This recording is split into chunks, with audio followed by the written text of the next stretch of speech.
At ang pagkilala sa banal na Diyos ay nagpapahiwatig ng pagkaunawa. Sa pamamagitan ng karunungan, hahaba ang iyong buhay. Kung may karunungan ka, magdudulot ito sa iyo ng kabutihan.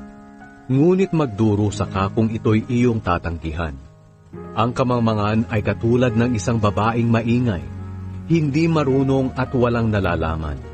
Nakaupo siya sa pintuan ng kanyang bahay o sa upuan sa mataas na lugar sa lungsod at tinatawag ang mga dumadaan na papunta sa kanilang trabaho.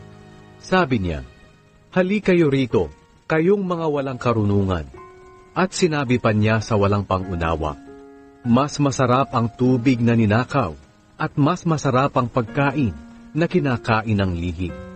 Ngunit hindi alam ng mga taong pumupunta sa kanya na sila ay mamamatay. Ang mga nakapunta na sa kanya ay naroon na sa libingan.